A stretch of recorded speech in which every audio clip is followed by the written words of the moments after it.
नमस्कार, नमस्ते बिहार में राहुल ओझा आपके साथ। 18 जून को ही यूजीसी नेट की परीक्षा रद्द कर दी गई है। गड़बड़ी की शिकायत के बाद शिक्षा मंत्रालय ने परीक्षा को रद्द करने का फैसला लिया है। अब फिर से यूजीसी नेट की परीक्षा ली जाएगी।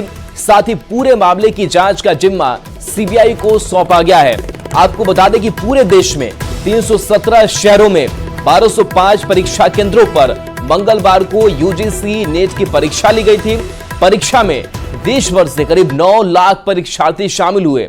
एनटीए ने 83 विषय में यूजीसी नेट की परीक्षा ली थी और इस परीक्षा को रद्द कर दिया गया है।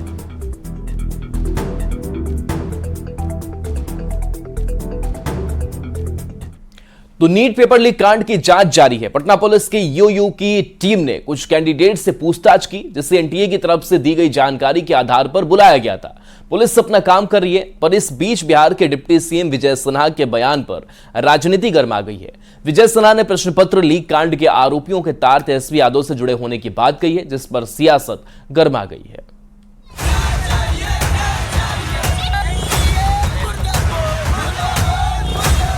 नीट पेपर लीक मामले की जांच काफी तेजी से चल रही है। पटना में ईओयू की तरफ से नोटिस मिलने के बाद कैंडिडेट से पूछताछ की गई। इस केस में ईओयू ने अभी तक 9 अभ्यर्थियों को नोटिस भेजकर पूछताछ के लिए बुलाया था। बुधवार को 2 अभ्यर्थियों से लगभग 2 घंटे तक पूछताछ की गई। पूछताछ के दौरान दोनों ने अपने बारे में पूरी जानकारी ईओयू को दी।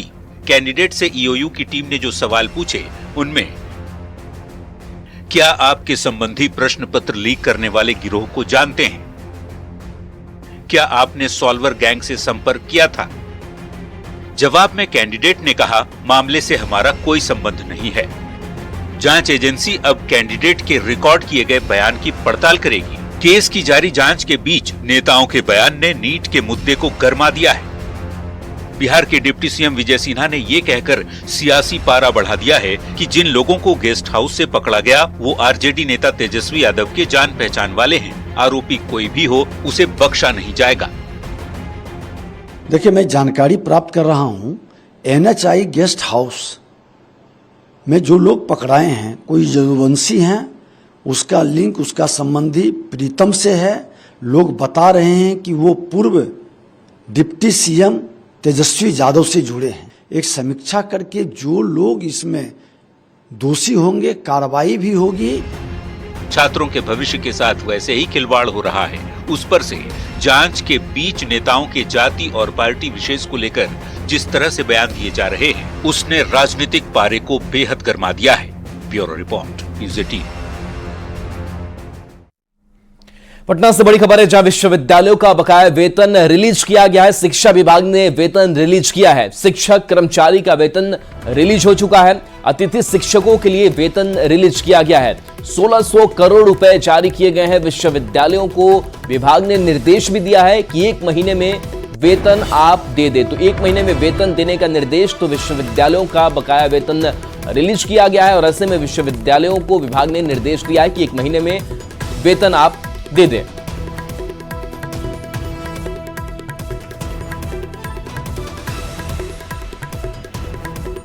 केंद्र की मोदी सरकार ने किसानों को बड़ा तोहफा दिया है। केंद्रीय कैबिनेट की दूसरी बैठक में 5 बड़े फैसले लिए गए। सभी फैसले किसानों से ही जुड़े हैं। धान और कपास समेत 14 फसलों पर एमएसपी को मंजूरी देते हुए किसानों की एमएसपी वाली डिमांड को पूरा किया गया है। लगातार तीसरी बार सत्ता में लौटने के बाद मोदी की प्राथमिकता किसान ही है। कैबिनेट की पहली बैठक में ही किसान सम्मान निधि की किस्त पर मुहर लगाई गई थी और दूसरी कैबिनेट की बैठक में भी किसान ही पीएम के एजेंडे में नजर आए। डिक्लेयर हुई है वो है धान। सबसे पहले धान का नया एमएसपी, पैडी का नया एमएसपी खरीफ के लिए 2300 रुपीज डिक्लेयर किया गया है, which is 117 rupees increment over the previous MSP। इसी तरह से कॉटन, जो कि बहुत इंपॉर्टेंट क्रॉप है, इसका MSP 7121 और एक दूसरी वैरायटी है उसमें 7521 रुपीज डिक्लेयर किया है। ज्वार 3371 रुपीज, रागी 4290 रुपीज, बाजरा 2625 रुपीज और मक्का मेज 2,225 रुपीस। मूंग की एमएसपी डिसाइड हुई है 8,682 रुपीस। तूर की एमएसपी है 7,550, ये पिछले एमएसपी से 550 रुपए ज्यादा है। उड़द की हुई है 7,400 रुपीस, जो कि पिछले एमएसपी से 450 रुपए ज्यादा। बिहार को अपराध मुक्त बनाने के लिए बीजेपी योगी मॉडल को धरातल पर उतारने के संकेत दे रही है। मतलब अपराधियों का फैसला ऑन द स्पॉट। पहले डिप्टी सीएम और अब सीएम नीतीश कुमार के मंत्री भी खुले मंच से अपराधियों को धमका रहे हैं, उन्हें सुधर जाने की नसीहत दे रहे हैं। लेकिन आरजेडी को योगी मॉडल पर ऐतराज है। आरजेडी की ओर से मंत्री दिलीप जायसवाल का खुलकर विरोध किया जा रहा है। सीधे गोली मारे के आदेश सरकार का दे रहा है। पूर्णिया की रूपौली में उपचुनाव है और उससे पहले बिहार के राजनीतिक गलियारों में भूचाल है। ये सियासी भूचाल सीएम नीतीश कुमार के भूमि व राजस्व मंत्री दिलीप जायसवाल के उस बयान पर मचा है, जिसमें उन्होंने प्रदेश के अपराधियों को न सिर्फ चेताया बल्कि अपराध के आकाओं को गोली मारने तक की धमकी दे डाली। मौका था भवानीपुर में एनडीए की जनसभा का, जहां रूपौली उपचुनाव में एनडीए के पक्ष में माहौल बना रहे थे मंत्री दिलीप जायसवाल। और इसी दौरान योगी स्टाइल में अपराध का इलाज करने का दम भी भर डाला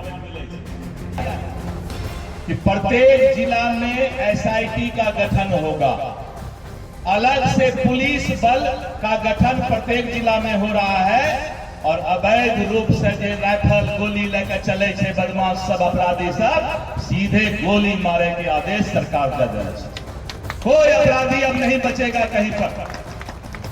जो गोली बंदूक लेके चलता है उस अपराधी को तमाम कर दिया जाएगा, समाप्त कर दिया जाएगा। ये फैसला अभी बिहार सरकार ने कैबिनेट में लिया है।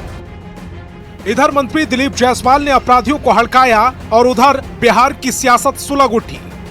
आरजेडी ने मंत्री दिलीप जायसवाल के बयान के खिलाफ मोर्चा खोल दिया, जबकि जेडीयू प्रदेश में सुशासन कहकर मामले से पलड़ा झाड़ती नजर आई। वहीं बीजेपी खुलकर मंत्री दिलीप जायसवाल के समर्थन में उतर आई है। आज बिहार में कानून का राज अगर हमने बनाया है तो कानून का इंजेक्शन अपराधी और लंपटों को दिया। ये दल विशेष के जो गुंडे हैं, जो बिहार में आग लगा रहे हैं, हिंसा फैला रहे हैं, इन पर भी कार्रवाई होगी। और इनके दबाव में जो निचले स्तर या ऊपर के स्तर के अधिकारी काम कर रहे हैं, उन पर तो और बड़ी कार्रवाई होगी। सरकार ने तैयारी कर ली है। दे ऐठने पे गोली चला देने की बात करते हैं। ये आतंकी भाषा किसको सुना रहे हैं आप? क्राइम कीजिए कंट्रोल, सत्ता में है, डबल इंजन की सरकार है, एक्सीडेंट कंट्रोल कीजिए, लूट कंट्रोल कीजिए। देश चमकाने वाले तो आपके आजू बाजू में हैं। आरोप प्रत्यारोप और डैमेज कंट्रोल की कोशिशों के बीच पूर्णिया सांसद पप्पू यादव ने मंत्री दिलीप जायसवाल के बयान का समर्थन कर दिया। पप्पू यादव ने कहा कि निश्चित रूप से कानून के तहत अपराधियों का खात्मा होना चाहिए। और मेरा आग्रह है दिलीप बाबू, पहले राजस्व विभाग से दलाली मुक्त कर दीजिए, मेरे भाई हैं, और भ्रष्टाचार मुक्त कर दीजिए। एक विभाग को सुधार लीजिए दिलीप बाबू। गोली मारने और ना मारने की तो बात जोर में है। ये कोई पहला मौका नहीं है जब बीजेपी की ओर से बिहार में योगी मॉडल लागू करने के संकेत दिए गए हों। इससे पहले 16 जून को बिहार के डिप्टी सीएम विजय सिन्हा ने भी अपराधियों को धमकाया था, सुधर जाने की नसीहत दी थी। Bureau report, news 18। सीतामढ़ी से सांसद है देवेश चंद्र ठाकुर, जिन्होंने साफ कह दिया है कि वो मुस्लिम और यादवों के लिए काम नहीं करेंगे, क्योंकि उन्हें लगता है कि मुस्लिम और यादव उन्हें वोट नहीं देते। अब इस बयान से बिहार में सियासी पारे को और बढ़ा दिया है। आरजेडी खुलकर सांसद देवेश चंद्र ठाकुर के विरोध में उतर आई है, जबकि केंद्रीय मंत्री गिरिराज सिंह समर्थन कर रहे हैं। ये रिपोर्ट देखिए। मिठाई खाइए, काम के बारे में मत बोलिए, मैं आपका काम नहीं करूंगा। बिहार में अब जो देगा वोट, उसी के काम को सांसद जी करेंगे सपोर्ट। ये हम नहीं कह रहे, जरा सुनिए सीतामढ़ी के सांसद देवेश चंद्र ठाकुर को। उनको लगता है कि मुस्लिम और यादव उन्हें वोट नहीं करते, तो सांसद जी उनका काम नहीं करेंगे। मेरे यहाँ हर एक मेरे मित्र यादव मित्र का स्वागत है। तो मित्र नहीं है, पहले बार भी आना चाहता हूं, उनका स्वागत है यादवों का और मुसलमानों का। आइए, चाय पीजिए, मिठाई खाइए, काम के बारे में मत बोलिए, मैं आपका काम नहीं करूंगा। इधर सांसद जी ने मुस्लिम और यादव विरोधी बयान दिया, उधर आरजेडी ने सांसद देवेश ठाकुर को निशाने पर ले लिया। आरजेडी के पूर्व सांसद डॉक्टर अर्जुन राय ने तो देवेश ठाकुर की मानसिकता पर ही सवाल उठा दिए। करने को तैयार नहीं है, इनके खिलाफ न्यायालय में मामला जाएगा कि इनकी सदस्यता रद्द की जाए और इनके खिलाफ लोकसभा के स्पीकर बनने के बाद उनके पास मामला जाएगा कि ऐसे व्यक्ति जो संविधान के प्रतिकूल, मनु के संविधान के मुताबिक बोल रहा हो, बाबा साहब अम्बेडकर के संविधान को जो नहीं मानता हो, ऐसे लोग की सदस्यता समाप्त करिए। ये सांसद के अर्हता को पूरा करने योग्य व्यक्ति नहीं है। इधर सांसद देवेश चंद्र ठाकुर के बयान पर सियासत गरमाई तो उधर केंद्रीय मंत्री गिरिराज सिंह बचाव में उतर आए। गिरिराज सिंह ने सांसद देवेश ठाकुर के बयान को उनके दिल की पीड़ा बताया।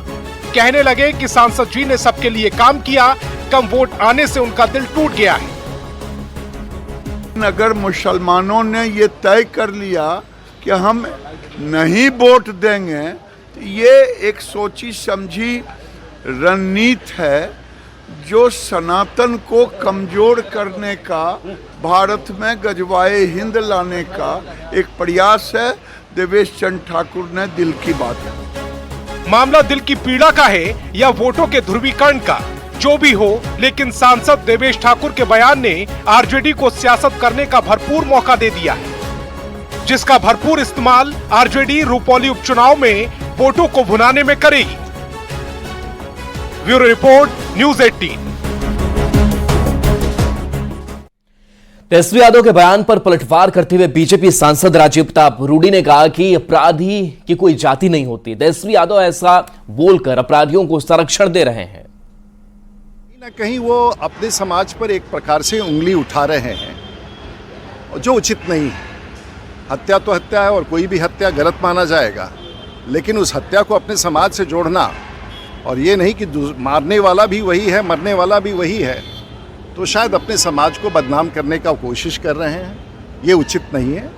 अपराधी अपराधी होता है, चाहे किसी जात का हो, लेकिन तेजस्वी जी के बाद से ऐसा लगता है कि कहीं अपराधियों को संरक्षण तो नहीं दे रहे हैं। शेखपुरा के बरबीघा में नवादा संसदीय क्षेत्र के नवनिर्वाचित सांसद विवेक ठाकुर का बीजेपी कार्यकर्ताओं ने भव्य स्वागत किया। माहूरी मंडल भवन में सांसद का स्वागत किया गया। इस दौरान सांसद ने लोगों से पेयजल समस्या खत्म करने की बात कही। सांसद ने कहा कि वे लोगों की समस्या और सुझाव का स्वागत करेंगे।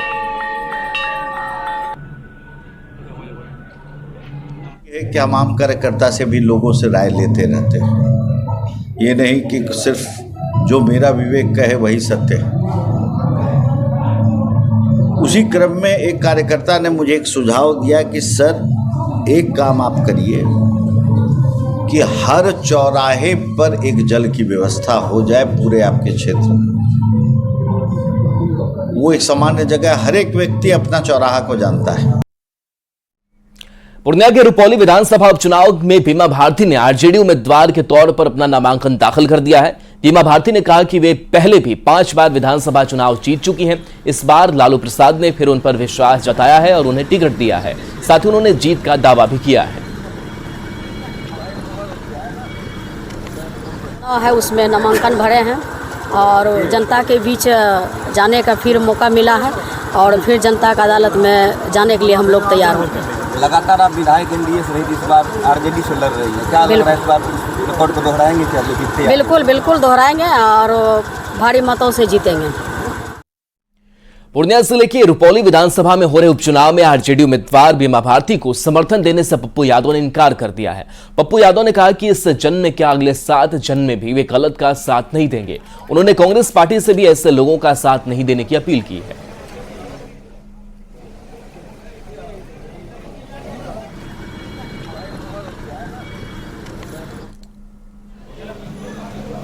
कांग्रेस को किसी भी कीमत पर दागदार और ऐसे चेहरों को मदद नहीं करनी चाहिए जिसका आज समाज में आलोचना हो रहा हो और समाज इस घटना से दुखी है। बाय इलेक्शन है और बाय इलेक्शन के पहले एक बड़ी घटना घटी हुई है। ऐसे समय में पप्पू यादव से इस जन्म में क्या 7 जन्म में आप उम्मीद नहीं कर सकते हैं कि मैं गलत लोगों के साथ खड़ा रहूं। समाज कल्याण विभाग की तरफ से समीक्षात्मक बैठक की गई, जिसमें मंत्री मदन सहनी भी शामिल हुए। मदन सहनी ने विभाग के काम पर संतोष जताया और कहा कि विभाग की तरफ से आम लोगों के लिए कई योजनाएं चलती है, सभी काम अच्छे से हो रहे हैं।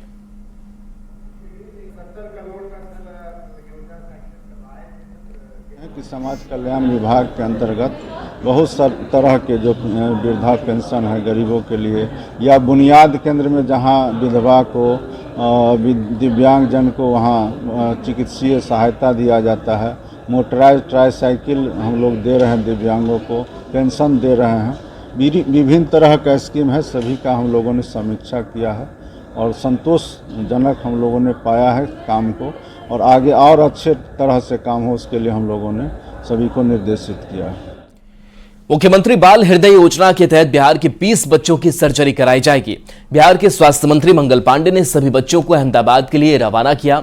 योजना के अनुसार बिहार सरकार सभी बच्चों का खर्च उठाएगी। अहमदाबाद के श्री साईं हॉस्पिटल में इन सभी बच्चों की सर्जरी होगी।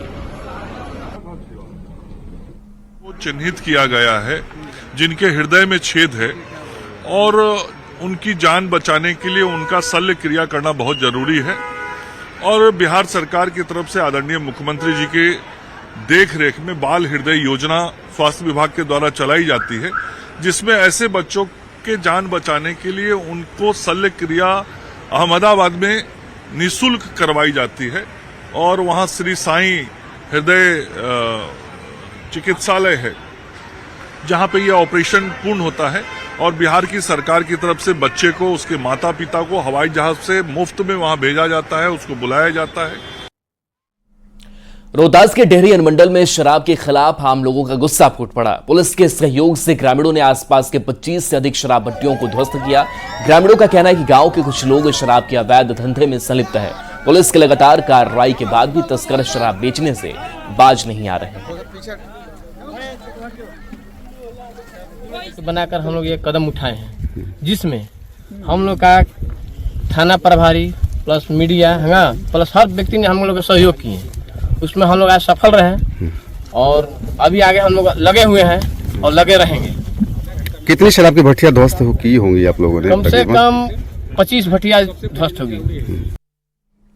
गर्मी से झुलस रहे बिहार के लिए बड़ी खुशखबरी है। पूर्णिया समेत पूरे सीमांचल में मानसून ने दस्तक दे दी है। जिले में रात भर रिमझिम बारिश हुई है।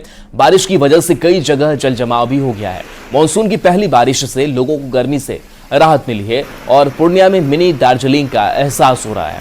मानसून की बारिश का इंतजार करने वाले किसानों में काफी खुशी है। किसान अब अपने धान की खेती में जुट गए हैं। मानसून की पहली बारिश का जायजा लिया है न्यूज 18 संवाददाता कुमार प्रवीण ने।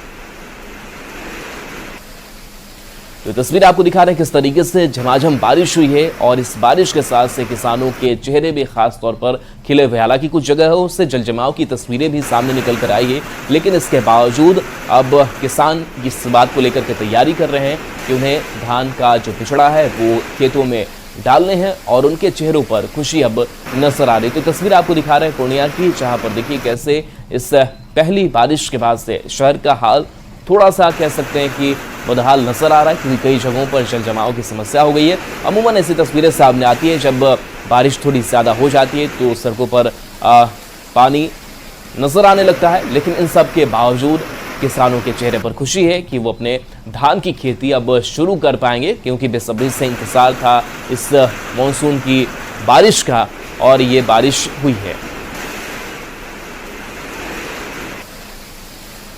दानापुर में भी मानसून की पहली बारिश हुई है। दानापुर में हल्की बारिश के बाद मौसम सुहाना हो गया है। लोगों को भीषण गर्मी से राहत मिली है। आसमान में काले बादल छाए रहने से तापमान में भी गिरावट आई है।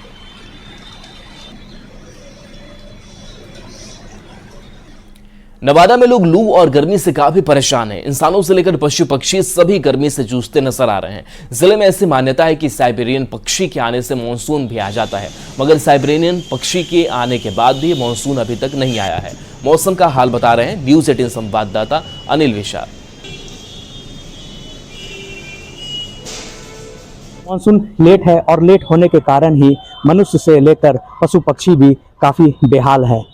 मानसून लेट से आई है और लोगों को कई परेशानियां में डाल रही है। और जो विदेशी पक्षी जो आमतौर पे बिहार में तभी आते हैं जब मानसून का आगमन हो जाता है, ये पक्षी तो आ गए मगर मानसून अभी तक नहीं आया है। और गर्मी कुछ इस कदर बढ़ रही है कि आप इस वक्त देख सकते हैं कि ये जो विदेशी पक्षी जो मानसून के शुरू होते ही यहाँ पहुँच जाते हैं मगर वो अपनी तपिश बुझाने के लिए यहाँ पे पानी का सहारा ले रहे हैं। और आप इस वक्त देख सकते हैं कि छोटे छोटे जो साइबेरियन पक्षी जो हैं वो यहाँ आ चुके हैं और अपनी प्यास बुझा रहे हैं।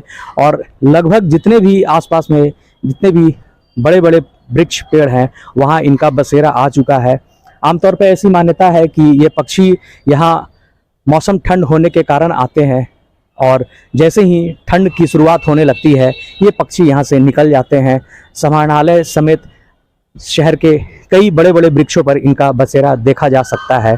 यहाँ पे हमारे साथ स्थानीय एक है जनरेटर ऑपरेटर हैं जो कई सालों से यहाँ काम कर रहे हैं। अब उनसे हम जानते हैं, क्या इसके बारे में कुछ बताएं।